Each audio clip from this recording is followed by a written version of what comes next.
The trading station at Velix Prime hummed with the usual rhythm of 1,000 species conducting their business. Captain Threll, a Vaxoni merchant with silver scales that shimmered under the artificial lights, adjusted his optical visor and studied the manifest on his datapad. Boring. Absolutely boring. Another shipment of synthetic proteins, medical supplies, and what the humans called educational materials. That is when she walked past him. A human juvenile. Female, if his xenobiology training served him correctly. She could not have been more than 16 solar cycles old, wearing what his database identified as a school uniform. Plaid skirt, white shirt, some sort of blazer with an emblem he could not decipher. She carried a backpack covered in colorful patches and had devices plugged into her auditory organs, producing sound only she could hear. Threll clicked his mandibles in amusement. Humans. They sent their young ones everywhere these days, ever since they joined the Galactic Council 5 years ago. No sense of danger. No propre survival instincts. The girl, whose identification badge read Maya Voss, stopped at a refreshment vendor and ordered something called bubble tea. She smiled at the 6-armed Krillians serving her, completely oblivious to the fact that Krillians were apex predators on their homeworld. The vendor, a grizzled veteran named Cax, seemed equally amused by her casual demeanor. First time off-world, little human? Cax asked, his translator rendering his clicking speech into standard galactic. Second, actually, Maya replied cheerfully, accepting her drink. Went to Helion Station last month for a debate competition. We got 3rd place. Threll nearly dropped his datapad. Debate competition. These humans educated their young by having them argue with each other. And they traveled across the galaxy to do it. Remarkable. Stupid, but remarkable. The trouble started exactly 47 minutes later. A group of Skrell pirates, 6 of them, swaggered into the station through an unauthorized docking port. The Skrell were bad news. 2 meters tall, covered in bony plates, with 4 arms ending in claws that could shred plasteel. They were not here for trade. Nobody move. Their leader, a scarred brute named Vark, shouted in broken galactic. All credits, all valuables, all data cores. Now, we leave in 10 minutes. No heroes today. The station security had been disabled. Someone inside had helped them. Threll felt his blood turn cold. He had been through 2 pirate raids before. The trick was to comply, stay quiet, and hope they did not decide to take hostages or worse, make examples. Everyone froze, except Maya Voss. The human girl looked up from her phone, pulled out one of her ear devices, and said, "Are you serious right now? I have a calculus test tomorrow that I haven't studied for, and you are seriously pulling a robbery? Today?" Silence. Complete. Absolute silence. Vark stared at her. His crew stared at her. Threll stared at her. Every being in that trading hub stared at this slip of a girl who barely reached Vark's chest plates, holding a half-finished bubble tea, looking annoyed. "Little human," Vark growled, his voice like grinding rocks, "you have 5 seconds to be quiet before I demonstrate why your species should have stayed on your death world." Maya took a long, deliberate sip of her drink. The bubbles made a loud, slurping sound through the straw. Then she said, "Death world, right? You know what? Fine. Let me tell you something about death worlds, big guy." She took a step forward. Just one step. But something changed. Threll could not identify what exactly. The station's atmosphere controls had not altered. The lighting remained constant. Yet every predator instinct he possessed, buried under millennia of civilized evolution, suddenly screamed at him to run, to hide, to submit. "My planet has spiders the size of dinner plates that can kill you with one bite," Maya said, her voice eerily calm. "We have bears that weigh 800 kilograms and can run 50 kilometers per hour. We have microscopic organisms that have killed more humans than every war we have ever fought combined. Our planet actively tries to murder us with weather patterns that can level entire cities." She took another step. Vark actually backed up. "We climb mountains that have less oxygen than a ship's airlock just for fun. We swim in waters with creatures that have been perfecting the art of eating things for 400 million years. We invented sports where we throw ourselves off cliffs with fabric straps and call it entertainment. The pirates had stopped moving. They were watching her the way prey watches a predator in tall grass. And you know what the really funny part is? Maya smiled. It was not a friendly expression. It was the smile of something that had teeth and knew exactly how to use them. We are the only species on our planet that invented weapons. Not claws, not venom, not armor. Weapons. Tools specifically designed to kill things bigger, stronger, and faster than us. And we got so good at it that we had to invent rules to stop ourselves from making our own species extinct. She was now 3 meters for Vark. The pirate leader, who had terrorized 12 systems and had a bounty of 2 million credits on his head, looked uncertain. So here is what is going to happen, Maya said softly. You and your friend are going to leave. Right now. And I'm going to finish my drink, call station security, and go study for my test. Because if you do not leave, I'm going to show you exactly what 16 years of surviving on a death world teaches you about creative problem solving and pattern recognition in high-stress situations. The temperature in the room seemed to drop. Vark looked at his crew. His crew looked at Vark. Then, without another word, they backed toward their ship. Smart choice, Maya called after them.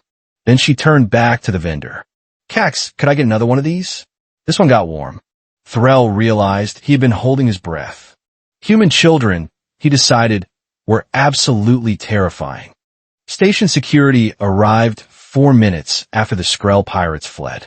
They found approximately 200 sentient beings standing in complete silence, staring at a human teenager who was casually sipping bubble tea and scrolling through her phone like nothing had happened. Commander Zilf, a Hectoran with 3 eyes and a military record spanning 40 years, surveyed the scene with growing confusion. His security team had received an anonymous alert about a pirate incursion, but by the time they arrived, the perpetrators were already retreating at maximum thrust, practically leaving scorch marks in their wake. Can someone explain what happened here? Zilf demanded, his translator booming across the hub. Every single being pointed at Maya Voss. The girl looked up, genuinely surprised. Me? I just told them to leave. They left. Problem solved, right? Zilf approached her slowly, the way one might approach an unstable explosive device. You, a single unarmed juvenile, convinced 6 armed Skrell pirates to abandon a coordinated robbery?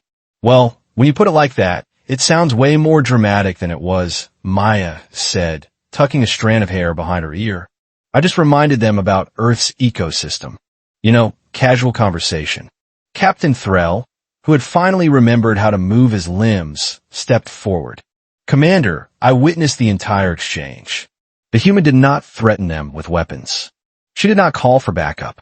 She simply, and I struggled to articulate this properly, out-predatored them. Out-predatored? Zilf repeated slowly. It is not a real word. I am aware, Threll continued, his scales rippling with residual anxiety. But I lack proper vocabulary for what I observed. She established dominance through pure psychological warfare. The Skrell, who are classified as Category 4 aggression species, retreated from a Category 1 physical threat. Cax, the Krillian vendor, chittered in agreement. I have run this stand for 23 years. I have seen fights, robberies, 3 assassination attempts, and 1 incident involving illegal Fantorian whiskey that I do not wish to discuss. Never, not once, have I seen anyone do what this child just did. Maya looked increasingly uncomfortable with the attention. Look, I really do have a test tomorrow. Can I just give a statement and go? My mom is going to kill me if I fail calculus again. That is a real threat, by the way. My mom is terrifying. Your mother, Zilf said carefully, is she a military operative? Special forces? Intelligence agent? She's an accountant, Maya replied. But she has this look, you know, the one where she does not say anything.